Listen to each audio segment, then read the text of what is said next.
Hello, everyone, again for another wonderful episode of Dash's Call. I am your host, Dash Ireland, obviously, and this, of course, is on Broad Culture.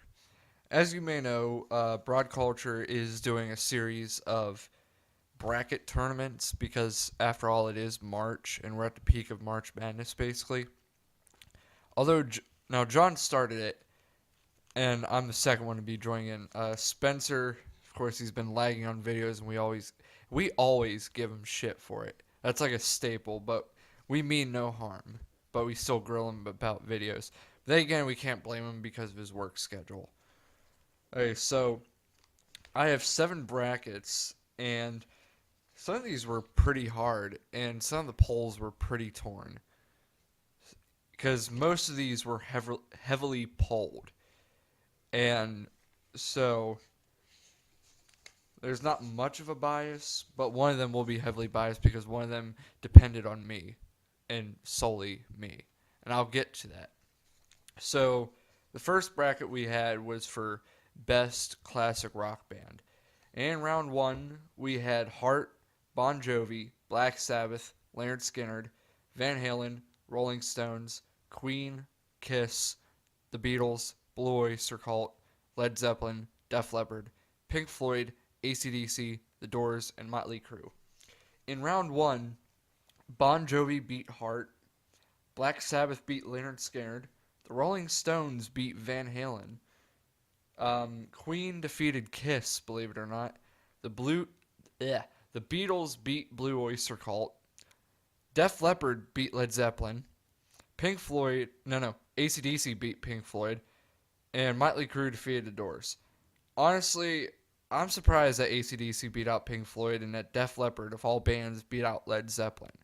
Because Def Leppard literally sounds like a Def Leppard. That's just called shitty humor right there. In round two, we had Bon Jovi versus Black Sabbath, Rolling Stones versus Queen, The Beatles versus Def Leppard, and AC/DC versus Motley Crue. And out of those rounds, Black Sabbath beat out Bon Jovi, Queen beat out the Rolling Stones, the Beatles beat out Def Leppard, and Motley Crue beat out AC/DC.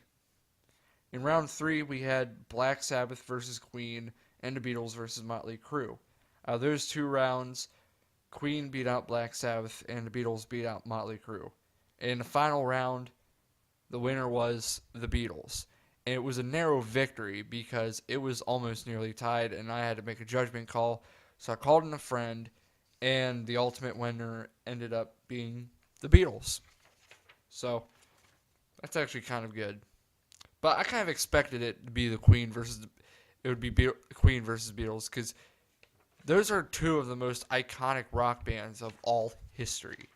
It could have been Queen, but it's just the matter of the torn polls. All right, next tournament. You knew this was coming because I'm a giant Shinedown hoe because I love Shinedown. And this one was Best Shinedown Single. And whenever I polled this one, I polled on the Shinedowns Nation group on Facebook because, there's a group of Shinedown lovers that I'm in the group with.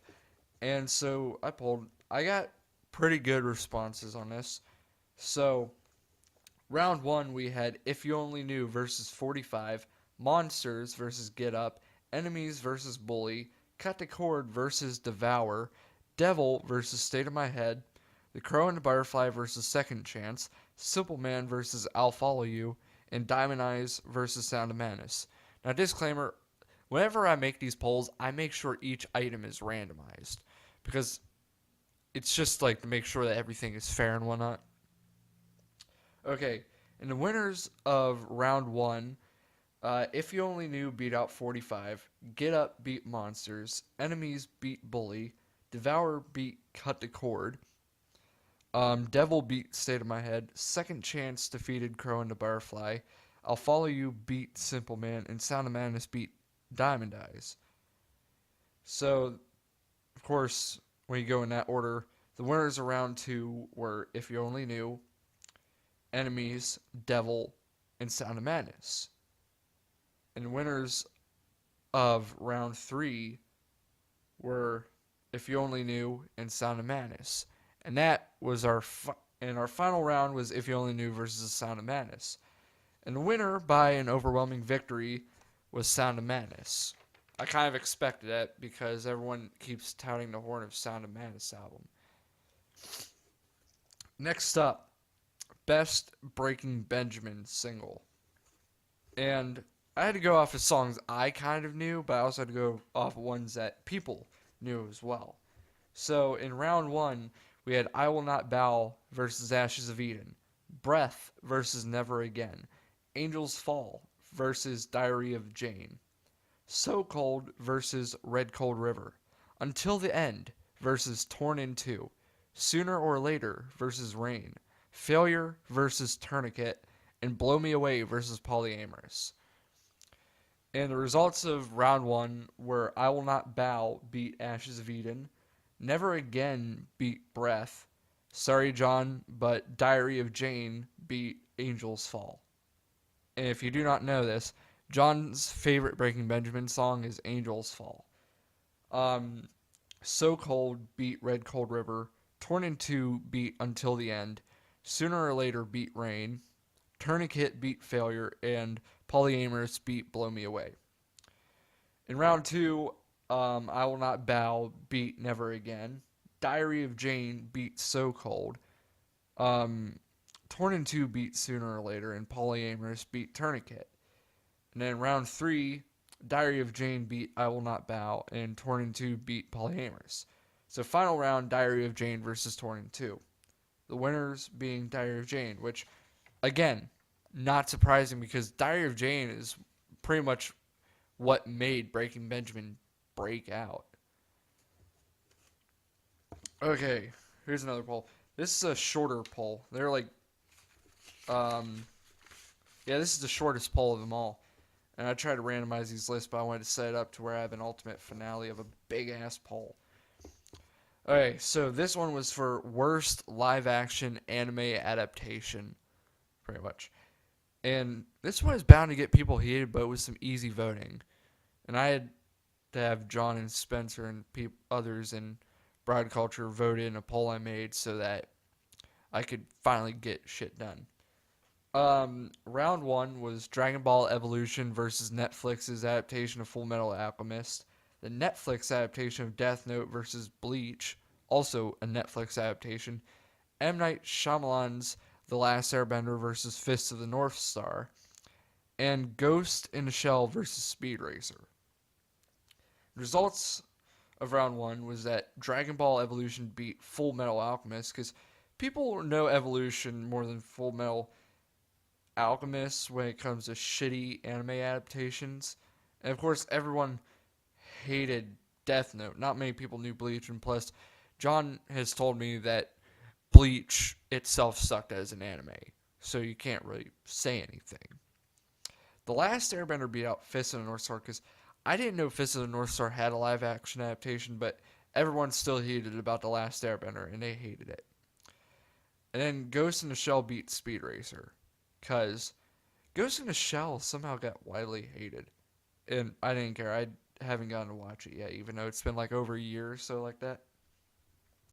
In round two, Death Note beat Dragon Ball Evolution, and The Last Airbender beat Ghost in the Shell. So the final round was Death Note versus The Last Airbender. The winner, The Last Airbender, which I was surprised because I thought it was going to be Death Note for sure because people are still heated over that. I mean, even though they had an okay cast for Death Note, The Last Airbender has a lot of sins. Like, seriously. A lot of sins. Because, like, there's the casting, the way they pronounce names, everything about it atrocious. Alright, so we got through the first four polls. Alright, continuing on the anime run, we have Best Death Note Character. In round one, we had Aber versus Kanzo Mogi, L versus Watari, Nier versus Shuichi Aizawa, Weedy versus Matt, Light Yagami versus Kiyomi Takada, Tura Matsuda versus Misa Amane, Ryuk versus Mello, and Teru Mikami versus Rem. When it comes to Aber and Mogi, people know Mogi a little bit more, so in the polls, Mogi ended up winning there. When it comes to L and Watari, people find L rather iconic, plus L's interactions with Light were pretty fun, so L won that. When it comes to Nier versus Aizawa, I don't think much people liked Aizawa. I didn't because he was a bit of a rat, and, so Nier beat out Aizawa. When it comes to Weedy and Matt, I made a joke where basically Matt was a metrosexual Waldo from Where's Waldo. But Weedy actually ended up winning that. Of course, Light is one of the most iconic characters of Death Note and a widely iconic character from anime. He's an icon of anime. Then there was Matsuda versus Misa, which people find Matsuda pretty fun, but Misa was also pretty fun in her own right, and the polls ended up in the favor of Misa. Obviously, if you're going to put Ryuk against Mo, there's no contest that Ryuk is going to win that. And he did. And then there's Teru Mikami versus Rem. And with Rem, you don't see much of her. And she's like the only female Shinigami you notice. And at first, I thought Rem was a he. But that was my mistake when reading the manga. But Mikami ended up winning, even though he was a bit of a lame duck at the end. In round 2, L beat out Mogi, obviously, because, like I said, L is one of the biggest characters of this series. Of course, Nier beat out Weedy, because Nier is a prodigy of L. And so Nier was the one who ultimately defeated Light. Spoiler alert. Light beat his girlfriend Misa, which that was kind of expected because, like I said, again, iconic characters. And it's no mystery to have Ryuk beat Teru Mikami. Then in the penultimate round, L beat out Nier because without L, there is no Nier. And plus, polls voted more in favor for L because while Nier was a better version of L was a lot more human in a way. And he wasn't some kind of Deus Ex Machina character. And when it came to Light versus Ryuk, I had to put this on a poll in the group chat, which John voted for both Light and Ryuk. We couldn't decide, but it ultimately ended up being Ryuk who won that part of the penultimate round. So final round, we had L versus Ryuk.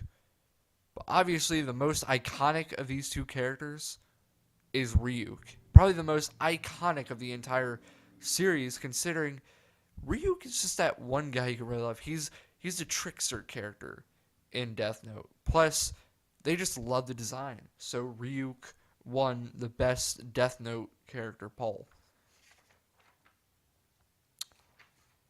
Also, here is another one that you guys should have seen coming. Because those of us on the Broad Culture channel, there have been a couple times where we referenced my music collection or in a game of Cards Against Humanity, and I've referenced this in past videos before, but this is my top picks in a tournament bracket of best album of my 95 CD collection. And so I picked out 16 albums I've listened to the most from what I can remember. And I had them go up against each other to see which one I like most. So this one was more based on me than it was an actual polling of people.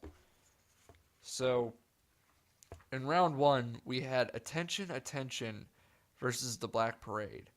Which Attention, Attention is by Shinedown, The Black Parade is by My Chemical Romance, obviously.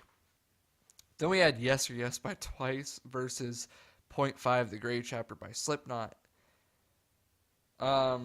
Wasting Light by Foo Fighters versus 1X by 3 Days Grace.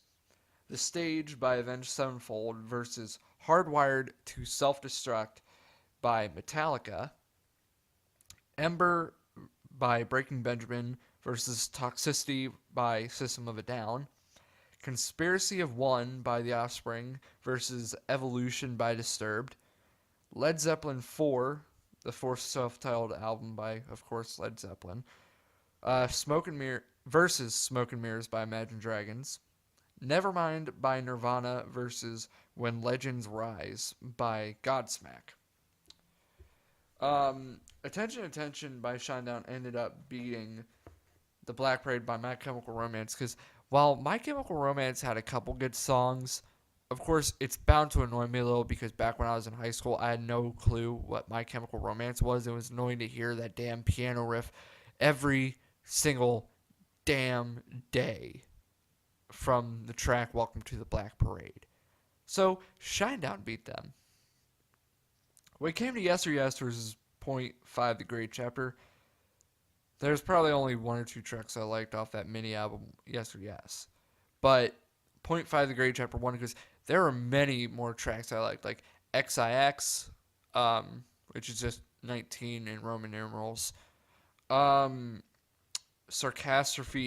AOV, Devil and I, Kill Pop, If Rain Is What You Want. Those are some songs I really liked off that album. They're aggressive, and of course they're in my travel mix playlist on Spotify because I like aggressive music when I'm driving. But so Slipknot ended up winning there. When it came to Wasting Light versus 1X, I had to go with Wasting Light because whenever I got Wasting Light, I loved almost every track on Wasting Light because it's a great album. 1X had a couple good songs, but unfortunately, to those 3 Days Grace fans, I had to go with Foo Fighters. Plus, obviously, Foo Fighters are way more iconic than 3 Days Grace. Then The Stage by Avenged Sevenfold beat out Hardwired to Self-Destruct because The Stage is one of those concept albums I really liked, and I really did enjoy it. I only enjoyed one disc of Hardwired to Self-Destruct. The other one, kind of forgettable a little bit. Ember beat out Toxicity because I'm a bit of a Breaking Benjamin fan, if you haven't noticed. And Toxicity has bred some great tracks, but not all of them are their greatest. Like Toxicity, Chop Suey, and Aerials are great songs, but they don't compare to songs like Blood, Feed the Wolf. Well, number of tracks I've listened to that I liked and listened to over and over again on the album. It doesn't compare to most of the tracks on Breaking Benjamin's Ember, so Ember won there. When it came to Conspiracy of One versus Evolution, Evolution is a great Disturbed album. It is a great album itself, but I chose Conspiracy of One by The Offspring because I grew up punk, so I have a bit of an inherent bias towards The Offspring. Of course, they're one of the most iconic punk bands of not all time, but of the past 30 or so years. Because I really love The Offspring. I like them more than Green Day, obviously. So, Conspiracy of One beat Evolution. Whenever it came to Led Zeppelin 4 versus Smoke and Mirrors, I had to go with Led Zeppelin because there are a few songs I like by Imagine Dragons, and I'm not really a fan of them anymore considering their newest stuff is... I don't like it.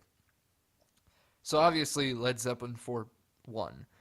And then on the final part of round 1, Nirvana's Nevermind beat When Legends Rise by Godsmack because really, Godsmack's When Legends Rise is another good album in itself, but it does not compare to how iconic Nevermind is. So then, round 2, we had Attention Attention by Shinedown versus Slipknot's The Great Chapter. We had Wasting Light versus The Stage. Ember versus Conspiracy of One. Led Zeppelin 4 versus Nirvana. Whenever it comes to deciding like Shinedown versus Slipknot, I know that some people are going to go for Slipknot because they're one of the more iconic heavy metal bands. But this is a poll I did for myself because I wanted to do something for myself. Plus, I needed to balance out the numbers so I could have 7 polls and enough for this episode to fill the time limit. which I ultimately chose Attention by Shinedown because I like pretty much every track on the Attention album, and there are a select few I like out of the Slipknot album. Foo Fighters obviously beat out the stage because, like I said, the amount of songs I listen to that I like over and over again. Plus, I'm pretty sure Avenged Sevenfold would kill to perform alongside the Foo Fighters. Whenever it came to Ember versus Conspiracy of One, I choose Ember. Because, like I said, the whole song deal. And then Led Zeppelin 4 versus Nirvana, that was one I was really torn over because I had to think, who is really known more and really contributed to advancing and making new genres? And while Led Zeppelin 4 is one of the most iconic classic rock bands out there, I had to go with Nirvana because, like I said, they were the forefront of grunge. Now, they didn't exactly create grunge, but they were at the forefront. They were the leaders because everyone knew them most and everyone got so hooked. So, in penultimate round, we had Attention versus Wasting Light and Ember versus Nevermind. And with my bias, I chose Attention over Wasting Light and Ember over Nevermind because, like I said, the comparison of number of songs I listen to that I like and repeatedly listen to. So it was Shinedown's Attention versus Breaking Benjamin's Ember. And the winner, you saw this coming, Attention by Shinedown. All right, final poll. I know I'm breezing through these, but like I said, half-hour time limit. And this one was polled pretty heavily by me. I had to put some emphasis on it. And it was a difficult poll, and there were a couple ties in there that I had to really put in a tiebreaker, put in my best logic. In round one, we had Quan Chi versus Johnny Cage, Ermac versus Sonya Blade, Reptile versus Sub-Zero, Liu Kang versus Melina, Cyrax versus Smoke, Raiden versus Jade, Scorpion versus Noob Saibot, Shang Tsung versus Kenshi, Kung Lao versus Takeda, Sector versus Katana, Cabal versus Scarlet, Devora versus Baraka, Cassie Cage versus Kotal Khan, Kano versus Shao Kahn, Nightwolf versus Jax, and Goro versus Sindel. In the results of round one, Johnny Cage ended up beating Quan Chi. Pretty much Johnny Cage has shown up more than Quan Chi, I believe, and people know him better. Ermac beat Sonya Blade, which, not surprised because Ermac is a cool character. Sub-Zero beat Reptile because Sub-Zero is one of two of the most iconic palette-swept ninjas of the Mortal Kombat series and has appeared in every single game of Mortal Kombat. He's the only character to really do that, I think. Yeah, probably. Or I think Raiden also did.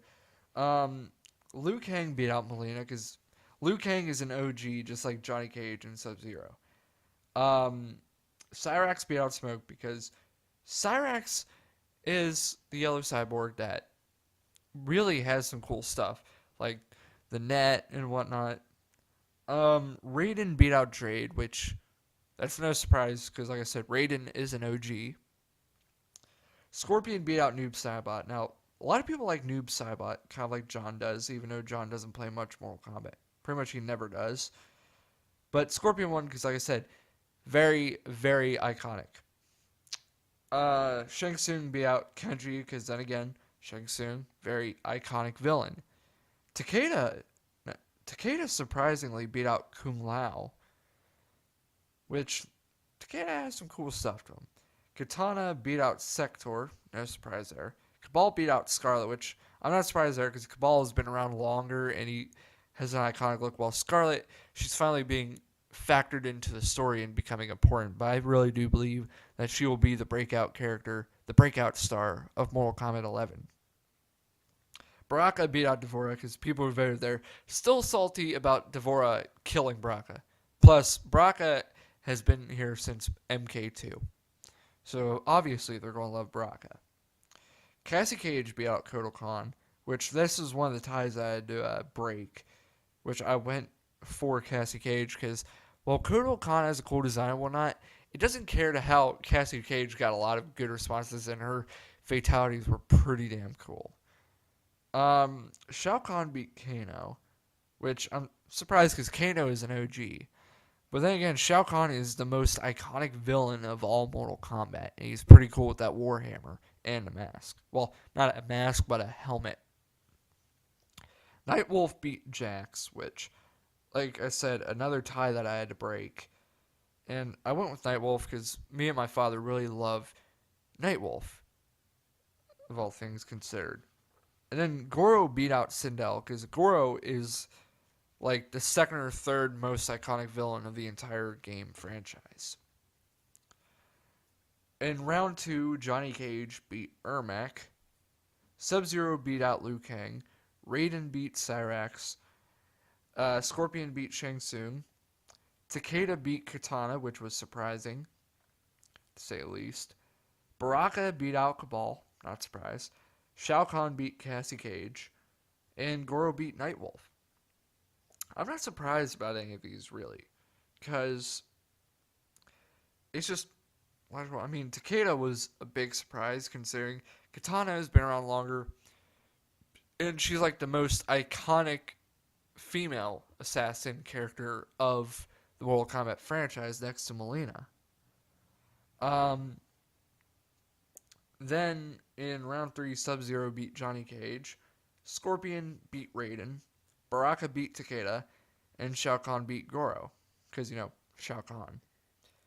Which, with round 3 coming in, we knew that there was going to be Scorpion versus Sub-Zero as part of the penultimate round. And Baraka versus Shao Kahn, that was just a random lead that came there, with which Scorpion beat Sub-Zero and Shao Kahn beat Baraka, which it was a tough choice between Scorpion and Sub-Zero considering that they're the most iconic characters of all Mortal Kombat. But with that being tied because of people being torn and whatnot, I had to put in some logic, and with my own personal feelings towards these characters, Scorpion ended up advancing to the final round, and people voted for Shao Kahn over Baraka. So, in the final round, Scorpion versus Shao Kahn. It's sounding like a tower match almost. Now, this one didn't really get pulled much. But when you think of how iconic a character is and their ability to be used as a fighter, it went towards Scorpion. So the winner of my final poll, my final bracket, was Scorpion for Best Mortal Kombat Character. And there you have it. My 7 brackets that were painstakingly long, had to make a crap ton of polls, and you had to sit through this shitty-ass episode.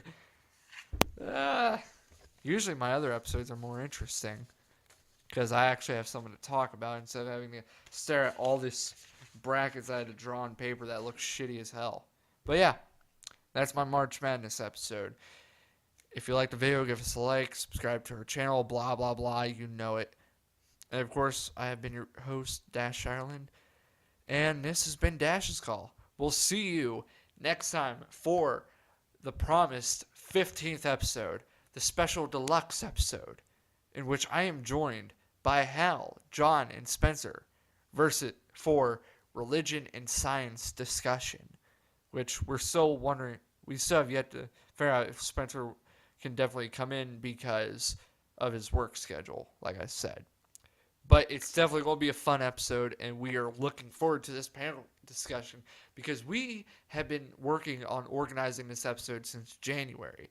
And I don't always get to do these episodes of Dash's Call, obviously, but I've been working on doing a once-a-week type deal. But all in all, it's going to be a very exciting episode to do this discussion because I am in between religion and science. Spencer is more religious than me. John has a more atheist view, well, more agnostic, and Hal is ultimately a science. Being the god of broad culture, he is the actual scientist, like, because he's a biologist. So we're looking forward to that episode. So we'll see you next time for that special discussion. This has been Dash's Call.